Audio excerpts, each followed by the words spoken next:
Okay, so here's quilt number 3 for So Little Time for 2010. And I thought I would take a little bit different approach here. She wanted an all-over design, but I didn't really want to do stars because although there's all these wonderful, fabulous Ohio stars in the quilt, I thought it would be a little better to maybe pull something out of the quilt itself from the fabric.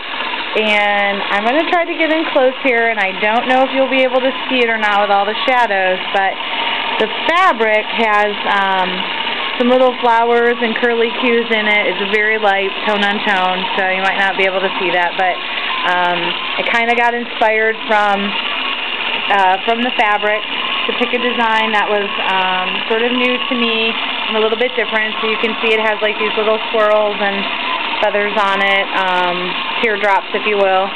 So hopefully the customer will enjoy this, and it'll be a little different for her quilt because